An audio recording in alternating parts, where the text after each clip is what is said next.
You're listening to Don't Take This Personally, a podcast about the business of creativity. We are your hosts, wedding photographers, entrepreneurs, and friends, Cami Oliveria And Gabe Conover. Now let's get into it. Let's get into it. And don't take it personally, whatever we're about to say. Yes. Don't. Do not take this personally. Hello. We've already got the giggles because Cami's so excited. Welcome back to another episode. You guys, we're not even gonna fuck around with a review or anything because Cami's sweaty and ready to go. She's so excited. We have a very special guest today. Yes, and we I'm do. like getting hot in my face thinking about it. I'm so excited. It might be the June shine you're drinking. We too. did drink a June shine when we were waiting. Okay. Wow, let's freaking go. Welcome back to another episode. Here we are. Gaby Poo, how are you? Answer quickly so I can introduce Doing our great. guest. You know what? You heard how I was doing last week. So You're you know, right. we're We're fine. doing good. I didn't do anything that exciting this last weekend, so we're good. Okay, good. Okay, fantastic. I'm doing good. Thanks for Yes, asking. yeah, Blah, blah, blah, always. blah, I'm bullshit, always bullshit, really good at bullshit. asking Yeah, you're that. so good at asking that. Okay, now podcast time. We have a very special guest. I would like to introduce you to Jai Long. Now, All the way from Melbourne. Did I say that right?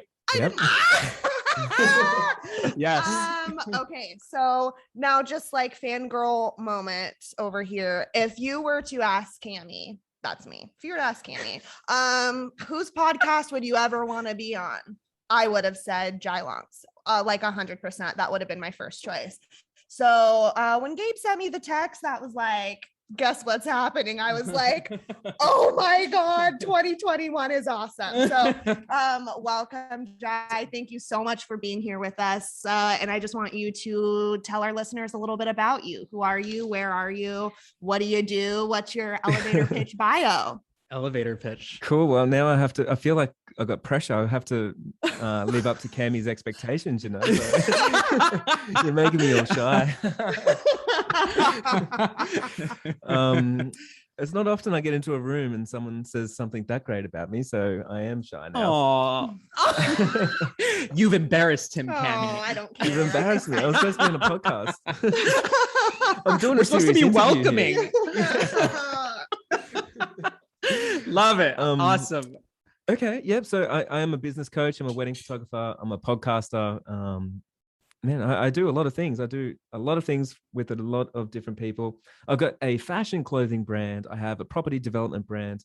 I've got a like a seven-figure educational business with one of the biggest workshops in the world, or courses in the world for wedding photographers. And we run the Wedding Photography Summit. Also got that. I've got WPS awards as well. So we run awards and a lot of stuff for the wedding photography space. Tons of education. And yeah, I'm a cruiser. I'm just doing my thing. And I'm here in Melbourne. You see, we made a point to say it correctly. I was very excited. It was funny because I was expecting to hear Melbourne. Yeah, and especially because we're literally in San Diego, where probably everyone would think that. So Yeah, the thickest of American. I accents literally over had here. a client book me last week that used to live in Australia, and I was like, where did you live? And she said Melbourne, and I was like, excuse me, and she was like Melbourne, and I was like, Melbourne. What? So this is brand new awesome. information to me. So I'm glad that I ruined my impression already because I just found out.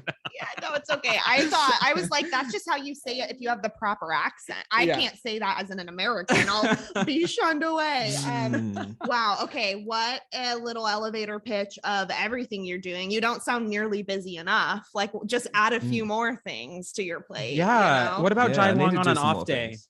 Yeah, you should Off probably day. do some more things.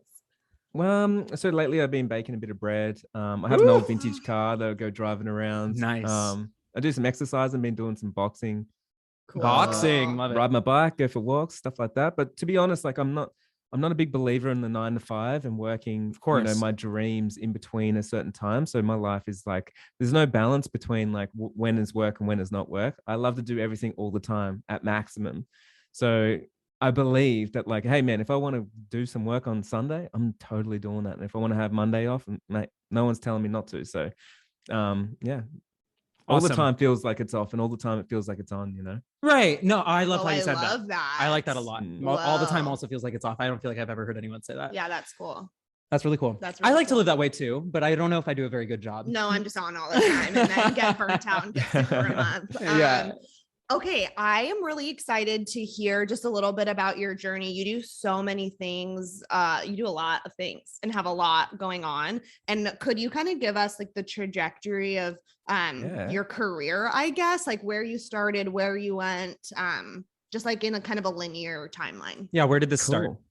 All Yeah, this cool. Like, it all entrepreneurship. Well, entrepreneurship all started when I was much younger. Like, I don't know if you guys know a lot of my story, and sometimes I feel like I repeat so many things, but so when I was younger, I grew up homeless, and I grew up in housing commission. I grew up, so it's like government housing, in and out of women's refuges and stuff like that. A lot of domestic violence in our family, and a lot of like no money, a lot of, I was very nomadic. And for me, I was like a young hustler. I was always looking like, where could I find some money? Where can I find an opportunity so I can like change my life, It wasn't until I was like much older when my dad was actually going in and out of rehab. He was trying to kick an old drug problem, and I wanted to help him, man. Like, I mean, that's what it was all about. And so I wanted to help him. And I remember like I went in there to visit him in rehab, and I was about 19 years old, maybe 20 years old. And I was like, Dad, like, how can I help you? Like, what can I do? And I remember thinking to myself, I'm like, he needs purpose. Now, if I gave him a job, or if I got him a job, he would have purpose, right? So the thing sort of clicked in my head that I was like, if I went out there and got him a job, then he would be able to change his life. So back then there were old, telephones on the side of the street. I'd go down there and get into a directory, and I'd just cold call, just picking up the phone, just ringing up every business in town, ringing up everyone in the area, just trying to get an interview for him. The problem was he wasn't employable. Like, he was missing teeth. He was currently in rehab. He's never really had a job. And so I was finding it really hard, but I never say impossible, right? But what I realized was, I was like, why is he unemployable? Like, who makes the rules? And I realized the people that own the business make the rules. And then I decided, if I was going to get him a job, I have to be the boss. I have to have the company, the business. So I looked for opportunities wherever I could. I found a place. I knew my dad was a really good cook. I found a place to open up a cafe. It was like this warehouse shed thing. Renovated with all my friends, put all my money into it. Quit my job, went straight into this thing. And I started this cafe so my dad could have a job, so I could employ all my friends and stuff. Problem is, my dad actually died of a drug overdose about 2 weeks before we actually opened the doors of the place. So my purpose disappeared, my why disappeared. And it took about 12 months of like wit and grit and hustle to try and keep this place open. You could sit 300 people, so many people, had all staff and stuff everywhere, didn't know business. It took about 12 months for me to finally close the doors and go bankrupt. And I remember that exact moment when my girlfriend at the time said to me, like, I think this is all over, to be honest. Like, we have to close the doors. Like, we got too many people chasing us. You're working too much. Like, nothing is moving in the right direction. And I remember at the time we were living in the shop, and we we're living in this car that a friend gave to us. And I remember that the last day, like, I shut the door, and then I hopped in the car, and I felt like, oh man, I just failed so badly, right? And I drove out probably about half an hour up the road, and we parked at the beach, and we were sleeping in the van. I went to sleep that night, and I woke up the next morning, and I remember just laying there looking out, and I was watching the sunrise over the ocean. And so I was just laying there, and I was just watching the sunrise, and I had the window cracked just a tiny bit, so there was a bit of breeze coming in, and it smelled nice, and it was like really fresh, and I could hear the water. And I remember looking out, and I was like, man, if this is my rock bottom, this is not that bad. And it felt like I was like reborn, right? I was like, I'm here, I'm at the bottom, and I'm like, and today I'm ready to go again. And so like since then, I've been starting businesses and doing everything always, So that's like my origin story, I guess, of like why I'm so passionate about what I do.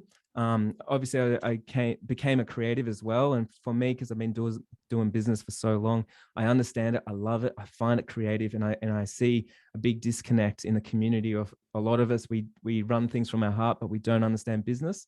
And so that was my niche. I was like, I understand business, and I can show you exactly what to do. Love that. Whoa. Specifically, what stuck out to me is when you said you were looking out at the ocean, and you were like, if this is my rock bottom, it's not It's not that bad. And Whoa. I've been definitely like more in a much more like entrepreneurial type mindset the last couple of years. I have a studio over here in San Diego that I rent out and stuff like that. And I have, you know, had this wedding photography business for 4 years, and I'm already like kind of starting to transition into more like studio work and branding and stuff like that. And have hit like these bumps. And I've never felt like I was at a rock bottom necessarily, but there were times where I was like, man, like a year ago, I was doing so much better than I am now.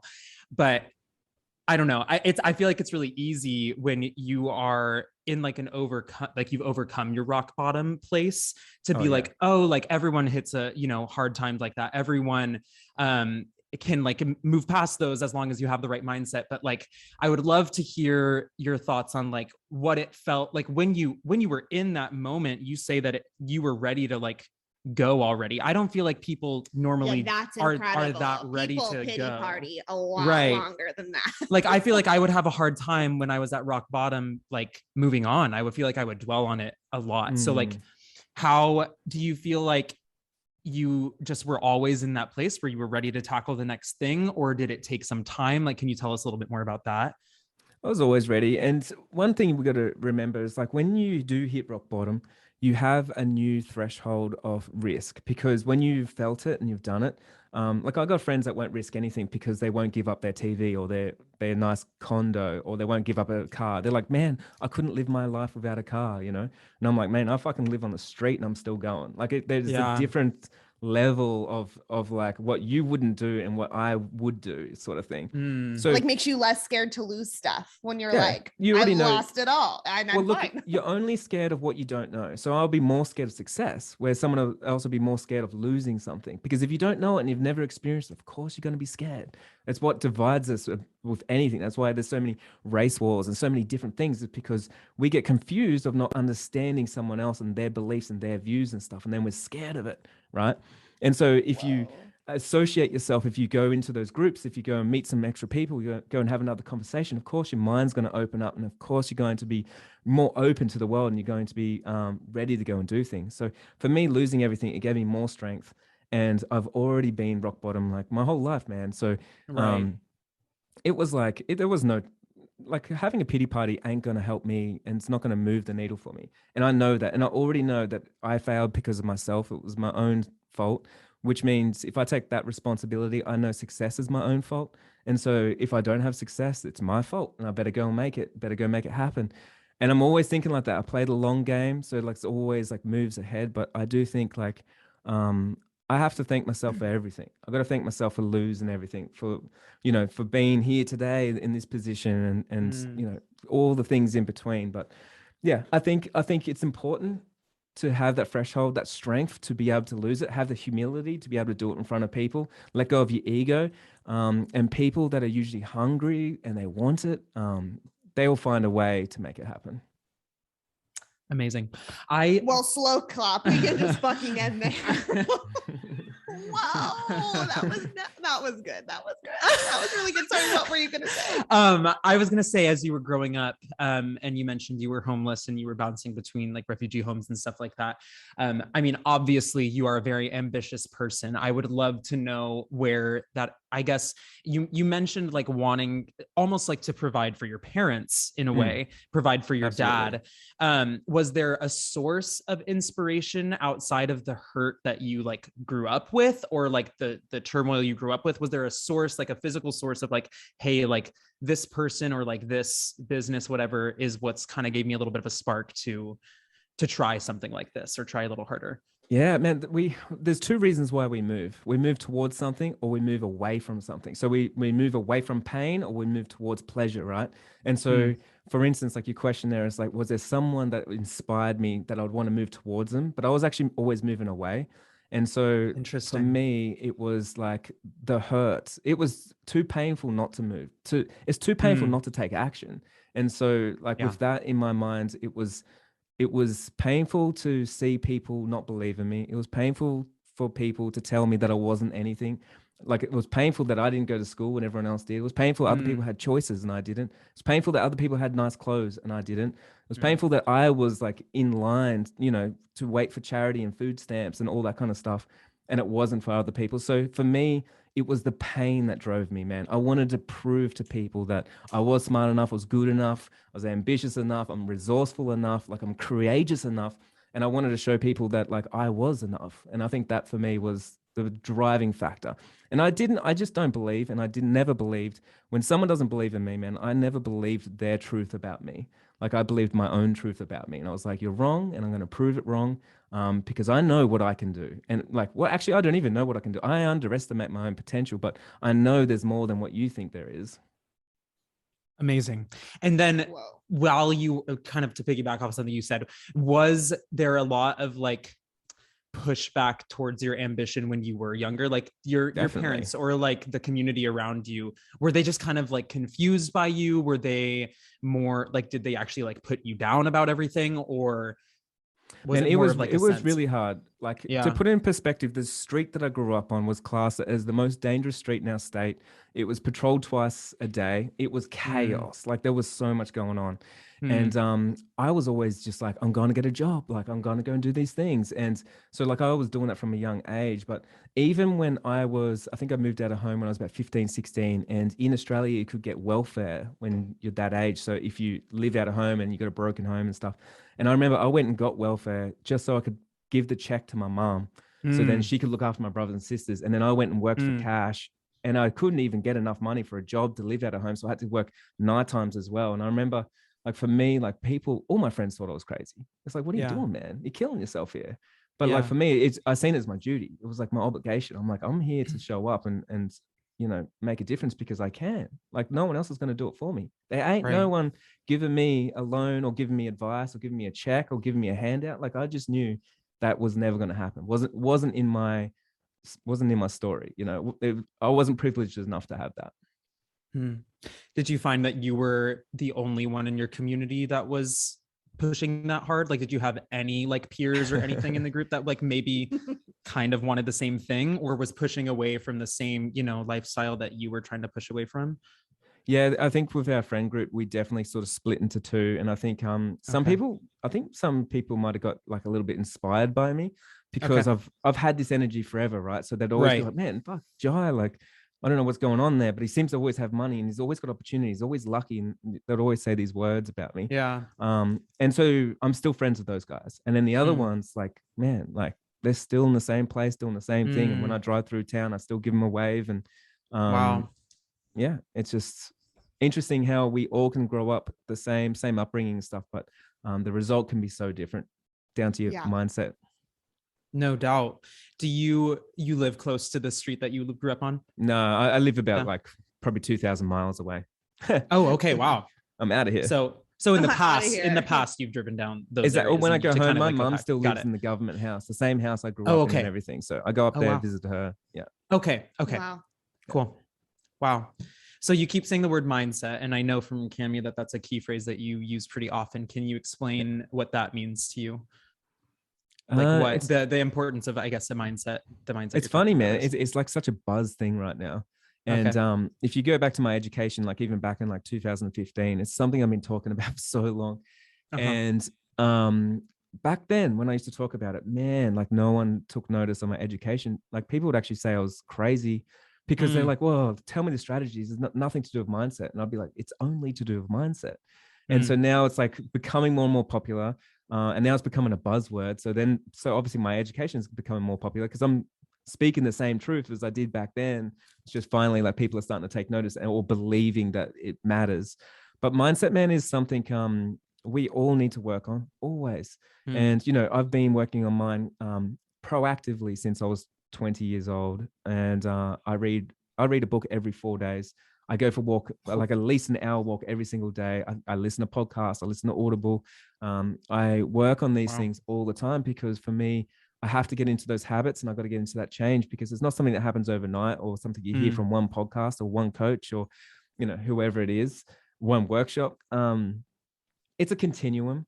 And when you finally get through and you change your belief, your limiting beliefs, your truth, what you believe about yourself and the world around you, and then you're open enough for someone to challenge your belief, and then you'd actually change your own belief. Like that takes a lot of humility, right? And not many people want to get to that. So I believe like for you to get to a high level of open-mindedness and having a really good mindset is when you will listen to someone that you fully disagree with, and then you actually agree with them, and then you actually see points with what they believe and what you believe, and then you create a new truth based of actual data opposed to just what you made up in your head. And I think that's like really, really important. But it is the difference between anyone, man. Like, I'm a successful business person. I've got a 7-figure business. I do all these things, like, of course, but there's no difference between me and you, or between me and maybe even Elon Musk or someone else, because it just comes down to like how they're wired, what's their purpose, what's their why, and their mindset of what they believe about themselves. Awesome. You said something that I want to go back to it. I'm forgetting.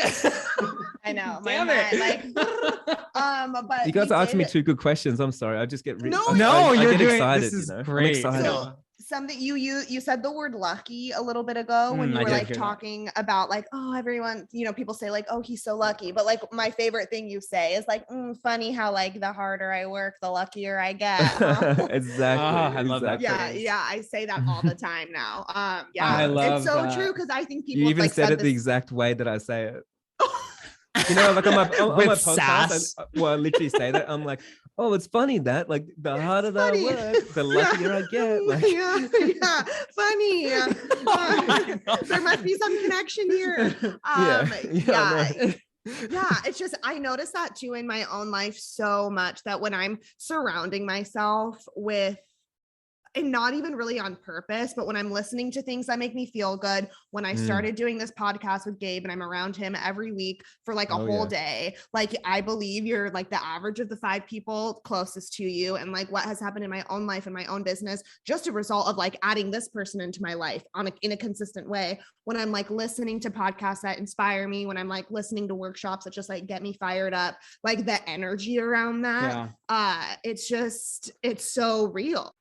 It's so real. But when I'm in a shit mindset, and not on purpose, but like if I have things going on, or I mean, especially like COVID is like a great example. I was like so depressed for so long and scared. And so like nothing positive happened in my business. And then when I decided I was going to like stop that and like, started like adding things into my life to make me feel good again, like my business blew up again. And it's like, whoa, funny how that works. Yeah. You got to work. Funny how things change when you get to work. Yeah. Cool. I would love to go. I thought of it. Yay. I would love to go back to, you said something that I love. And I feel like I'm trying to talk to people about constantly, which is that you mentioned how like once you can take advice from someone that you totally disagree with, or just entertain the opposite side of your personal beliefs, like how much can you truly grow from that? When did you get to the place where you felt like you started actively, I guess, engaging and listening to people that had opposite beliefs? People are so bad at this. Yeah. People hate listening to people they disagree with. Yeah, they do. And you know what? There actually isn't a time, because I actually believe I've always listened. It's kind of weird because I've been so curious my whole life. So I love listening to someone that's like more educated than me. And they're telling me the way that it is. Someone that's less educated, someone's got more money, less money, someone's from the other side of the world, someone different color, different preferences, like different whatever. For me, like that's fucking life. It's fascinating. There's so many cool people, so many cool concepts. Everyone's making shit up in their heads, their own reality. And then it's like, man, you get to get into a pool and actually listen to all these thoughts. Like, for instance, like when someone jumps on and they're like, man, like fuck Donald Trump, like this is the reasons why. I'm like, interesting. And then I'll read the reasons why people hate him. Then I'll read the reasons why people love him. I'm like, interesting. Like it's actually, you know what I mean? Like it's so interesting. Like, I totally understand. Like, so this dude is like, maybe he's saying the same thing, but then it lands on people differently. And it also lands on lefts and rights differently. So then you get this weird cross-pollination based on what they think that the story that he's creating or something. Totally. So then you can have an open conversation about it. And I don't think you need to shut him down and say like, oh no, I don't support that guy. I don't believe in that guy or whatever. It's like, oh, tell me what you think and just listen. And when you listen, I think you get a whole world, like a wealth of knowledge and a world of knowledge. And I think that's so important. Yes. Something I've been trying to implement a lot because I have tendencies to be really opinionated and stubborn in them. And so like the last few years I've been trying to add like, but I reserve the right to change my mind. like into like Totally. my vocabulary and like in conversation with people. Like I like catch myself being so like strong about certain things. And then I'm like, oh, but I reserve the right to change my mind. Tell me what you think. Let me slow down. And then a lot of the times I do, you know? Honestly, I don't believe it's bad to be opinionated. Like I actually Yeah. think the opposite. Like get fucking passionate. If you're passionate about Yeah. something, like do that, right? And I think the people that should be opinionated are the ones that actually listen as well. So listen and be opinionated. And that way you at least can like sort of change and come to terms with someone that's a good communicator. But of course, Yeah. like that's what makes you you, and that's what makes you special. Totally. So never lose that. Totally. Yeah. Yeah. But I would say the older I get, I'm trying to be like, you know, because I remember when I was younger, I would hear things that I would be like, wow, I think I changed my mind, but I can't back down now, you know, like, Oh my God. I've got to say, one of the things that kills humans, like kills everything, is the fact that no one ever wants to be wrong. Yeah. And we exactly. like no matter how wrong we are, we always want to prove to ourselves that we're right, even if we're pushing it way worse. Like it Yeah. actually blows my mind. And so people do this, right? If you say right now, like, Jai, I can't afford for you to be my business coach. I'm like, oh, well, let's have a conversation about it. So what that person will do, they've already made up their mind, but now they need to prove to me that they definitely can't afford it. And people do that throughout their life. That was just like an analogy, but they prove to themselves that they are in this situation, or that they do have depression. I've got to prove it. You know, I've got to show people like, oh, they've been hard done by. I've got to prove it, because they don't want to prove to themselves that they're actually wrong. And maybe there's a different way. Maybe there's a different way we can think, or a different answer to their question. Who knows? Amazing. Yeah. No, I totally agree with that. Something that we've talked about in the past recently is we had an episode about budget and like a business approach and stuff like that. And something that we talk about all the time is like, when do we decide when to spend money on different things? And Cami and I both always are spending money before we technically can afford it. Because like you said, like it's easy to convince yourself that you can't afford something, but isn't everything that we're investing in supposed to bring us more in? And it also goes back like full circle too, you know, back to taking risks. It's like, okay, well, are you willing to like risk, you know, to feel a little bit uncomfortable financially in order to potentially have a huge break that you wouldn't know if it's going to work or not unless you try. Yeah. I've never once regretted spending big money for on sure. my business. Yeah. For sure. Yeah. Awesome. I'm coming for the business next, I think. You have to join me. You have to join me. Yeah, I'm on board. I know, I'm like a lurker. I'm like waiting for my moment. You got to be in there. Yeah.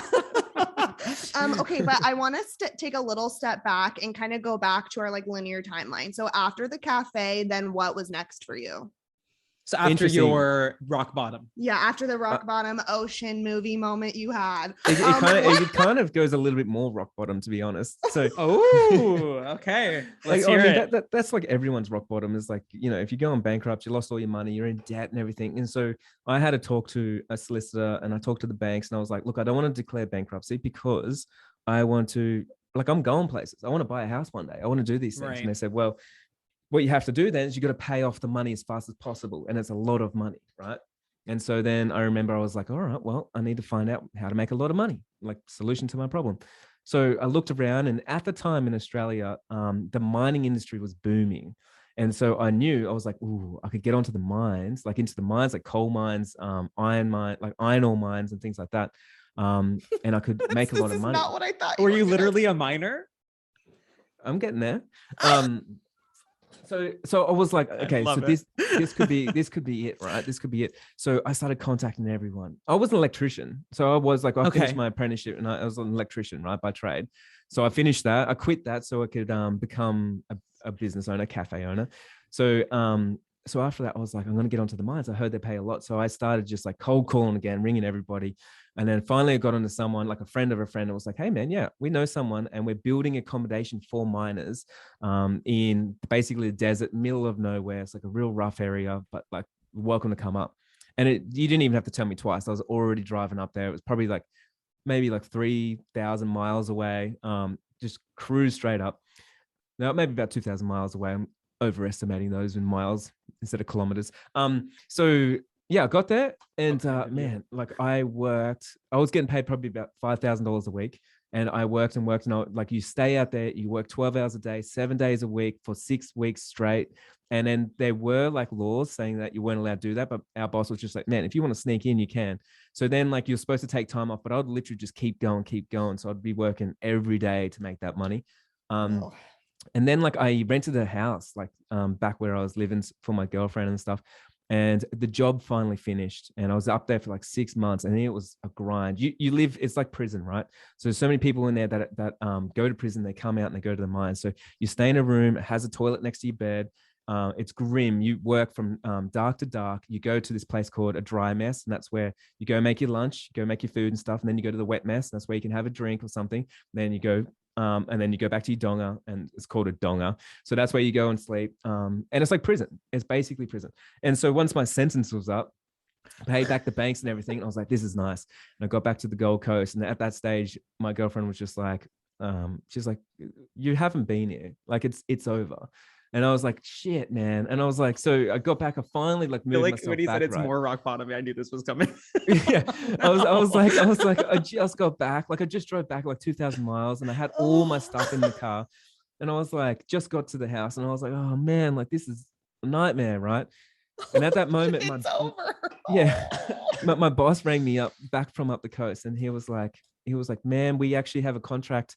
We need someone for the next couple of months. And like, you are the most ambitious. If you want this job, you can have it, but you have to start tomorrow. So this is 2,000 miles away. And I was like, well, fuck, man, I just got kicked to the curb. I'm ready for this. My stuff's already in the car. So I walked in, got my stuff, hopped back in the car, and I drove. And on the way, I got 3 speeding fines, as in I got pulled up by the police, and they were like, excuse me, like you're going over the thing. I was like, give me the fine. It's all good. And I'd keep going. And then on the last one, the cop was like, he's like, you got 2 other fines there. I was like, just give me the damn fine. I'm on my way to work, right? Because I don't care if I lose my license. I was like, I know if I didn't show up by tomorrow, then I wouldn't have the job. Like that's what my boss said, right? So I got back on that. I got back on there, and I worked for like probably another maybe 3 months or 4 months on there, and then I got a contract, and then I had to go to Western Australia, which is the other side of the country, and then I was working on a hospital in a community for coal miners, and equally hectic, man. And that's when I got into photography. But yeah, so that was like me changing my life and making the sacrifices that most people wouldn't make to try and get myself out of a situation. So when you said, I don't care if I lose my license, I just gotta get to this job. That was amazing. you weren't joking when you said that you don't, you've had lost everything before. Yeah, So, that was amazing. geez, wow, that's crazy. Okay, Wow. so that's cool. Next, you said that's how I you actually got haven't into- shared that with like really anyone. So that's really cool. That's a cool story. Exclusive. That was Come fun. on, you have not. That's like Yeah. such. I mean, I've got so many stories, and no one's ever asked Yeah. me the story of like what happened next. Like no one's ever said that to me. Oh, wow. Oh, well, you heard it here first, Yeah, folks. you did. Maybe that's like my journalism background coming in. I was like, wait, but Yeah, what's now next? what? You're like, I knew- something's Yeah, missing. now what? Now There's what? a Now missing what? piece to this puzzle. I know. Okay, like pay me. Well, there's a picture real of the interesting timeline. story of how I became a full-time wedding photographer. That's and what I was everyone. about to That's ask what everyone next. wants to know. Okay, for that one, give us a short version because you told it, right? Oh, Give us man, the good story. It's a good story though. Okay, Okay, never go. mind. Our listeners Tell will us the love whole it. thing. Okay. So, oh man, that makes me laugh. So I come back from the mines.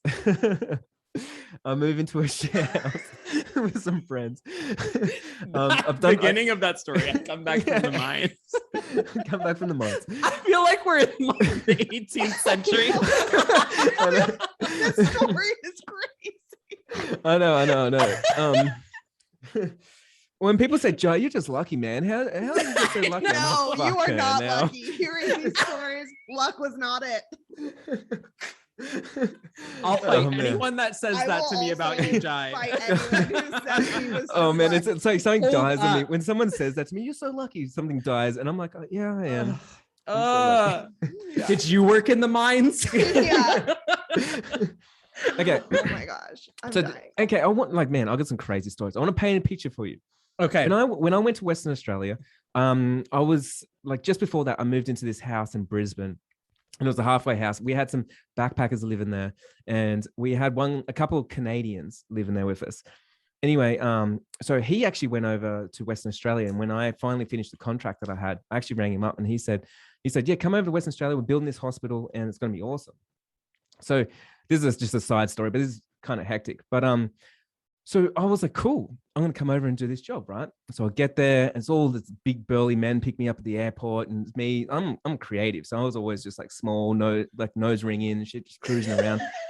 And so I get there, and so the first thing, this boss, he's this Swedish Australian guy, and he's like likes to swear, but he was also like bisexual, and he had this really weird kind of sense of humor, and like you never knew what kind of side you would get because you have all these personalities, and he'd be like, "Jai, darling, fucking, how are you?" And this is how he would talk to me, and I'd be like, "Okay, I'm a little bit confused." And he's like, "Here's the car keys." So he gives me the car keys to go and stay in this house in town, and so I've got this brand new ute, like a brand new truck. And I drive in and I park, and I'm going to go live with someone else. Never met this person before, feeling nervous. And so this house is like a concrete block house with bars on the windows. There's no grass, obviously. It's kind of like Arizona. It's just like there's no grass. And so I park my car, and I go in there, and I introduce myself, and I meet the other guys I'm living with. Go to bed that night, and in the middle of the night, I hear something get smashed out the front, and it was my car getting smashed. And then there was all these people coming in. They were trying to break into the house, and they were like trying to smash down the door and stuff. And I was like, "What the hell's going on?" And then one of the guys was like, "Oh shit, Jai, did you leave the keys? And like, did you leave the windows wound up on the car?" And I was like, "Yeah, I did." And he's like, "Oh man, they're gonna smash your car." So I went out there in the morning, and I was like scared that night, man. I was glad they had bars, but so they have like just like all the Indigenous Australians kind of cruise through there, and what they were looking for is change. So everyone leaves the glove box unlocked, like the ashtray open, and windows always wound down. And because I wound it up, they think something's in there, so they smashed it. And so I had to drive to work that day, and I was like, "Man, I'm sorry, like the truck's already been smashed. There's like all dents all over it, and the windows are all smashed in and stuff." And everyone at work was obviously just like laughing at me. But here's the crazy story, right? So there was some like really rough people in there, and so after work, this was my first night there, and they're like, "Jai, we're going to go down and have go to the pub. I'm going to have a beer." So I'm sitting down there, and there's about 12 of us around, and this guy comes in, this actual Aboriginal guy comes in, and he's like, "Did one of you guys steal my wallet?" And I'm like, "Oh man, what's happening here?" And then everyone just puts their hands up and they go, "All right, we're leaving now." And so we get up, and then we walk out. I'm like, why are we all leaving? And he's like, "Man, you don't want to be messing with anyone around here." We walk out the front, and there's about 50 people standing out there. And what they do, the people in this community, is they'll go in, they'll start a fight, and when they come out, there's like about 50 people that will, basically mug you and bash you or whatever. But I was trying to contact my friends, like my Canadian friend, and I couldn't get onto him. And then the next day I heard that he was missing. And then I heard he was missing again. Then there were stories going around. Then it went on Australian news that he's been missing and there's something at play. And then everyone started talking about he's ended up dead because he was actually at the pub and something happened to him. And then he actually had an argument with his boss at the pub. And then the guy dragged him outside, killed him, cut off his head, drove to work, threw his head out, threw his body out. And then everyone on my job site found him. And this is like my third day at this job. And I'm like, holy fuck. I was like, this is the dude I was supposed to be hanging out with here. I was like, what the hell is this? How crazy is that? What is your life? I know. And it's like, I've got to paint this picture because I want to show you how rough. And then you started there. shooting weddings. Well, what happened was, Oh it literally was like that, literally like that. So everyone was going to the pub every afternoon. They'll go and have drinks. And I just did not want to go back down there. So I bought a camera and I was like, you know what I'm going to do? I'm going to go take pictures every afternoon. I want to learn photography. So after work, everyone else would go down, go and have drinks. They get into fights and stuff. And I'll jump in my truck and I'll go down to the beach and I'll just take photos of anything and everything. And I did that. And I started a blog called Free the Bird, and I'll just post photos for everyone. And that for me was the start of photography. What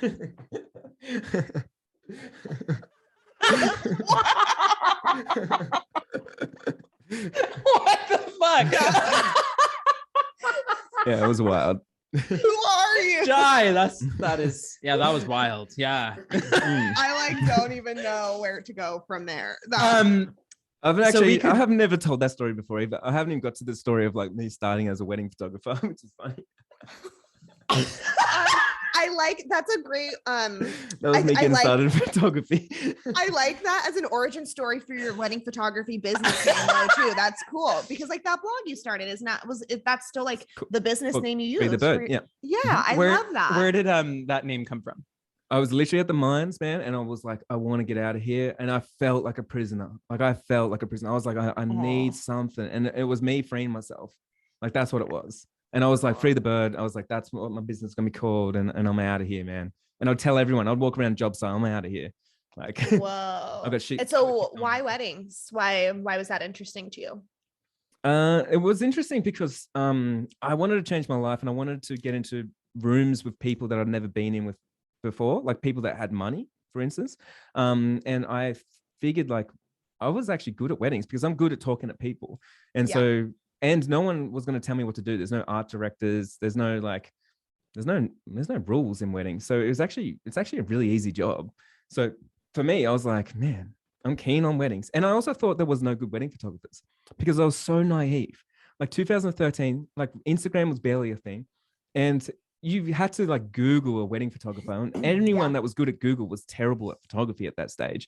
So you Google some things and you go, oh my God, everyone's terrible. I could be good at this, you know? That's so when I was, like, started too, 2012, 2013. Like I had to Google like wedding photography, Seattle, where I was living at the time. And that's like where I discovered other wedding photographers. Yeah. So funny. So that was sort of the start. Okay. So when after starting that blog, when was your like first wedding since starting the blog? Yeah, fuck. My first wedding was an interesting story. So of course, sort of, please tell me no one's head got cut off. No, nothing like that happened. Thank God. Yeah. So with that blog, one thing that happened, it kind of blew up because overnight it's got featured on the main site of WordPress, like WordPress, like the main page. Yeah. And it was like, I was like featured for a week, which back then that was a big deal because it was kind of like being featured on Instagram or something. Totally. Yeah. So within a day, like I went to work and I moved to Melbourne and I was going to, I got a new job here, like working as an electrician, and I was like working my way up. And within a day, I got about 1,000 emails from my blog. And I was like, oh man, I've been hacked. And then I was looking at it and then I was like, no, these are all real emails. And people were saying like, oh, I'd love you to shoot my wedding, or I'd love this and I love that. What? And yeah, I was like, what the hell's going on? Then I realized I was featured on WordPress. Then I just reached back to people. I was like, yeah, I can shoot your wedding, man. I was like, $500. And people were like, yeah, sure. So the first wedding I ever shot, okay, two things. I didn't have the right gear. I used a fisheye lens and a zoom lens. Amazing. I'd never been to a wedding before except my parents' wedding when I was like, 10 years old in the lounge room. So never been to a wedding, didn't know what weddings were really. And so when I was there, I was walking around, I was asking everybody like, what happens next? What happens next? And I was shooting this thing. And then I felt like I did a great job. But when it got to about reception, I got there and I noticed everyone was like sitting down to eat. And I was like, oh, the wedding's over. So I walk up to the couple and I was like, all right, guys, I'll see you later. Like, thanks for having me. And I just left. And it wasn't until like a year later, I was like, why did I leave halfway through that wedding? I was like, oh, I didn't know there was such a thing as a reception. I had no idea. And they didn't even say anything to me. Yeah, but, they didn't say anything. That's funny. No. So like I didn't start off by like second shooting for someone or like, you know, like learning or Googling what a wedding was. I literally just said, yeah, $500, I'll be there. And I just did my thing. And I've been doing that ever since. They probably felt bad asking you to say because you only charged them $500. Yeah. Exactly. So that actually is really similar. That is to hilarious. I never second shot or assisted for anyone either. I just like started shooting weddings because people asked me when I was studying photojournalism. And I didn't know either. Like I remember too, like showing up being like, what happens today? Like, with like my Canon Rebel and my one kit lens, I was like, where do I need to be next? Oh, I love that. Okay, cool. I'll tell you guys just a quick story. So please. So when I was at that job, I was living in a really nice apartment. And what I realized was like I was making like probably $150,000 a year.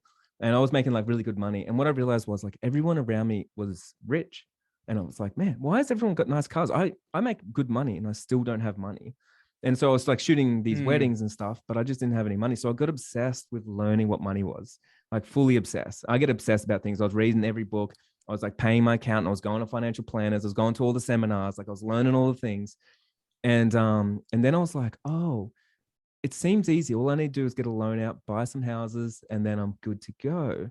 And so like I worked it out, took about 2 years to work out.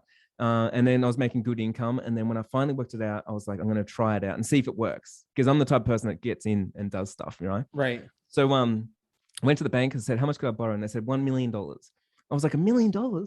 So I went and bought 2 houses. And as soon as I bought the 2 houses, I was like, well, I don't need my job anymore because I bought the houses, and surely that's what everyone has a job for. And so I rang up my boss and I actually quit. And he was like, oh, what's up? And I'm like, I'm going to be a full-time wedding photographer.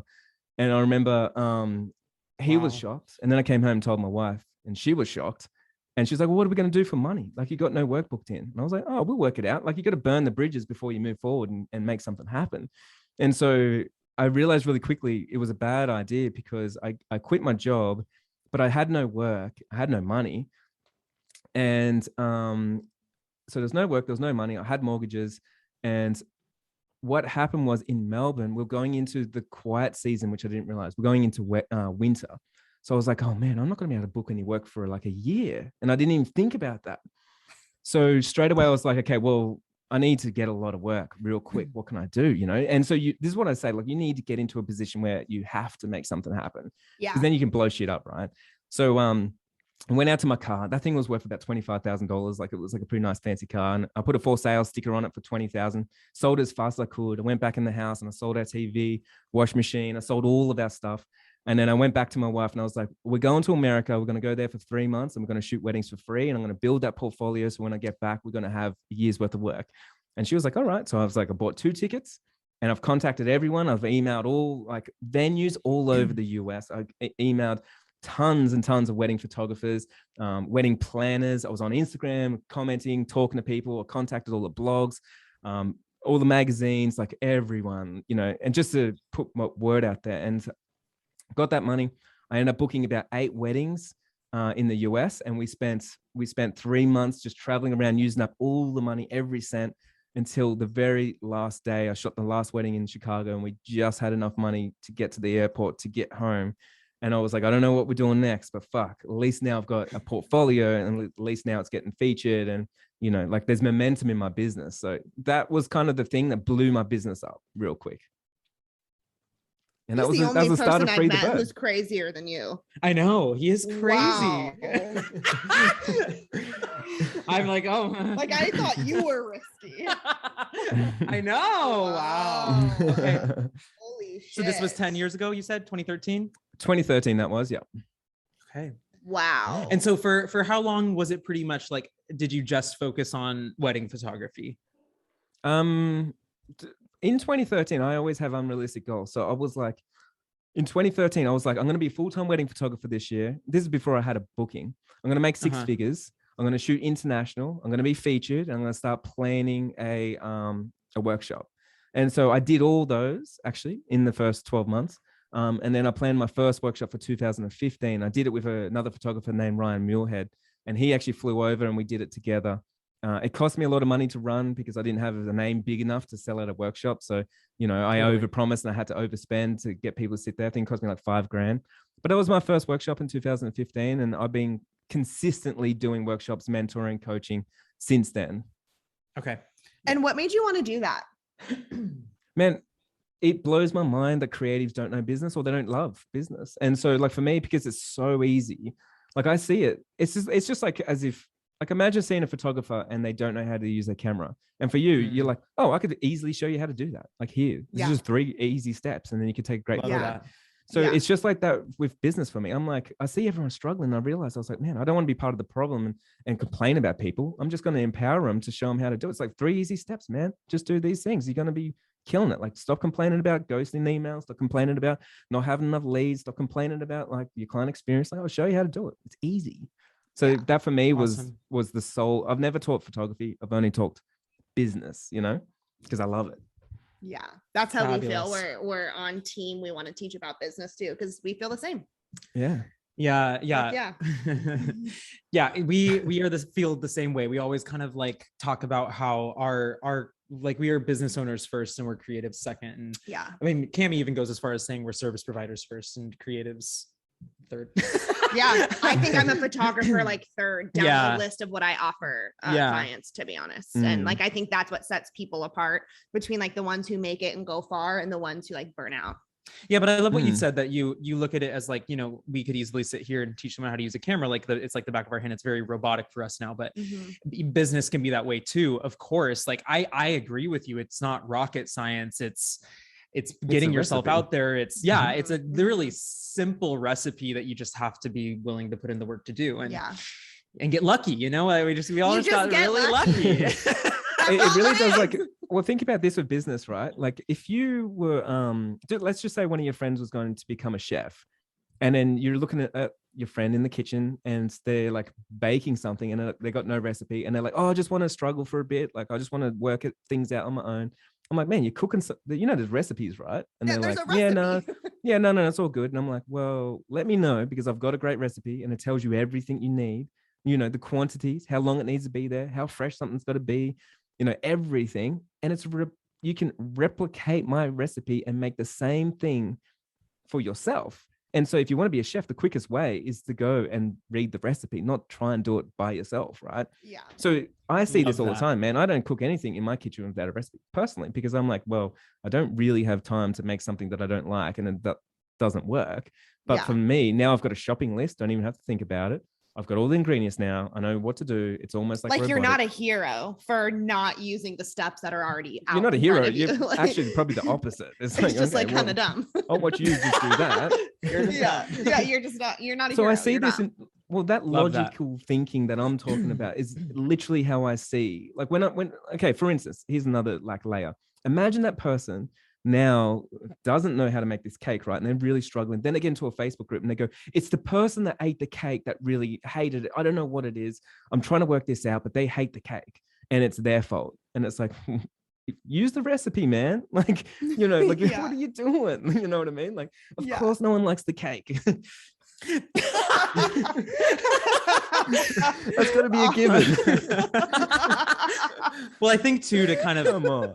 keep on Oh my to god. kind of piggyback off that too, is I feel like, you know, you weren't dumb. You didn't like think it was just this like cool, this cool, like new thing that you are the first person to try, right? You followed the recipe. And then as you've practiced this recipe over time, Yeah. you might've noticed like a couple things, a couple different measurements that made it even better. Definitely. And better for who And you are. someone And else so- will tell yeah, me something. And I'm like, oh, I wish I knew that hack before. Totally. Yeah. Totally. Or that You're like, oh, you should ingredient. add a little bit more sugar. And Exactly. I think that Cami Boom. and I, like Cami was saying about how like we hang out every Wednesday now, every third, or like once a week. It's like, yeah, we both have very successful, like thriving businesses, but now that we're around each other and we're both like, oh, have you ever tried this? Or like, oh, I've never thought about it that way. Like, it's cool. Like we're just getting tips about our own personal business recipe. Like you Mhm. said, Hell yeah. that's just making it better every single time. Which we would always do, like, because we'd hang out like every few months Right. before and just talk for 6 hours at a time. Yeah. And our spouses would be like, fuck this, start a podcast. So like, we don't have to hear this anymore. Exactly. Hey, well, I'm but- thinking about some analogies. Can I quickly share them? Please. Well, I was just thinking, like, if this is the case, like, would you agree with me that, like, if you went anywhere in the world, you'd probably enjoy the pizza, Yeah. Yeah, but it's probably going to be completely different, right? totally. So the pizza in Mhm. New York is going to be different to Chicago. We know that. yeah, And it's right. going to be very different to Los Angeles, definitely. Right. It's going to be different to Italy. It's going to be very different to Sweden and different in Australia. And so what's interesting is Hmm. the fundamentals of making the pizza is the same thing, though, is we can grow something and create something that's completely different. And that's what we're sharing with each other. It's like, you Love should that. try my pizza pie. And you're like, oh, you should try my like mini pizzas that I'm offering. And so we expand something. So it's not like everyone's going to make the same thing because we're going following the same recipe. It's like, now that you have the fundamentals of how to make the damn pizza, you can make anything you want. Now you've got creativity because you're no longer Yeah. struggling to make the dough. It's like you can choose the toppings. You know what I mean? Mm.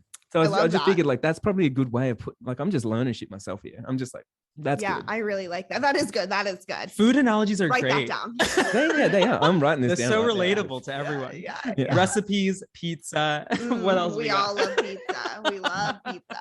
I love pizza, I love exactly. that. Okay, so on that note, will you tell the listeners what is your like the business map and how is that different from the workshop you do? So we're running a wedding photography summit, which is very different to the business map. The way that I would explain what the wedding photography summit is, it's like going to your favorite festival.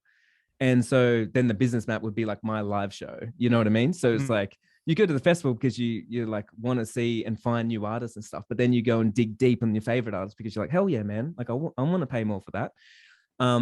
So the wedding photography summit, like we have like all fantastic speakers coming and they get into a room and they're just sort of teaching for like between an hour, 2 hours, their strategies, like their recipes. And I think that is going to blow people's minds. It's going to help a lot of people. And then the business map for me is like where I put all my time. So it's a coaching program. It's not just a course as well. So I'm literally always in there, just answering everybody's questions. We're brainstorming. We do masterminds.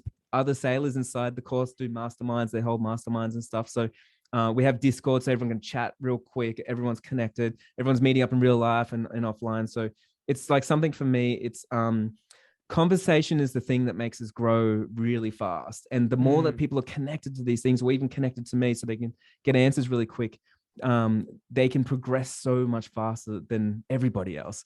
And so, yeah, that's what the business map's all about. It's literally a 12-month program to transform your business by like learning the fundamentals, learning the recipe. Cool. And do you like cap the amount of people that are in there? Yeah, we are actually, for the next enrollment, we are only having 300 people coming in. So we decided this time, finally, we're going to start capping how many people come in for sure. This is for the business map or the summit? That's the business map. For the yeah. map. Okay. Yeah. Okay. But the wedding photography summit, like, I mean, we've had, I think, over 12,000 people attend in the last 12 months.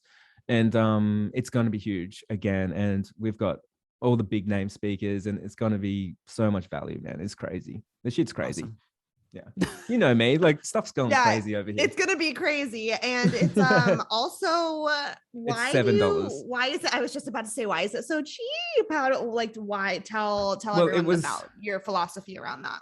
Well, it was born out of in 2020, a lot of educators just stopped educating because they were all worried about their own businesses, right?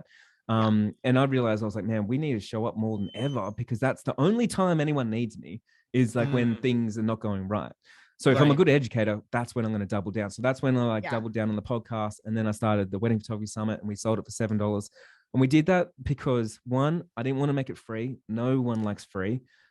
But if you pay attention. So to get people results, I had to make sure that happens. But also, so then that way we could pay for advertising, we could pay the speakers. And no one should be learning from someone that doesn't value themselves enough to charge. So I make sure that I pay all the speakers. So that way they're not just selling anything. It's like, you know, everything. They are actually bringing good value. I'm paying for them to bring good value. The other thing was, and one of the reasons is because throughout my career, I've been asked to talk for free at every single workshop by so many people that sell things for so much money. And I've never liked that. I'm like, why? I'm a business coach. Like, why should I value myself at $0 all of a sudden because you're selling tickets to me, sort of thing. So I realized, I was like, I bet you I could prove the whole industry wrong. Instead of selling tickets for $1,000, not paying my speakers, I bet you I could sell them for $7 and be the only one that pays the speakers. And so I worked it out because that's what a business coach does. And then we made it happen. And I was like, fuck, it's actually true. Like, you can do it. I used to say you could do it. Like, you can pay the speakers. You just need to brainstorm a little bit more because we're the ones with the education that you're selling, right? But I had to work it out myself to make sure that like I wasn't just being a hypocrite. Like I'm like, it can actually happen. Yeah. And you did it. Wow. So tell us a little bit more about the summit. When is the next one? How can people be a part of it? Well, the next one's in a week's time, so everyone better get onto it real quick. Yeah. It's you got to go over to weddingphotographysummit.com. And you go to buy yourself a ticket. There's $7. It's got a 24-hour replay. It goes for 2 days. There's a live DJ. There's 10 speakers. There's bonus workbooks, all that kind of stuff. And then there's replay for 24 hours. But then there's VIP, which is $47, which gives you 12-month replay. And then there's front row seats as well. And that's more so like people that want to have a more what's the word? Engaged. I don't know. Like, well, I guess like more like hands-on or like just a better client experience, because I realized like, so it's sort of like, I guess the concept is like sitting side of stage. So they will be on a Zoom call, like the front row seats, and I'll have an earpiece in, so then they can actually talk to me during the whole thing. And then they'll be in the after party as well. So then that way they'll be there with all the speakers. They can ask all the questions and stuff. Awesome. So I think that's kind of just like it's just like a cool thing to do, you know, something a little bit different. Yeah.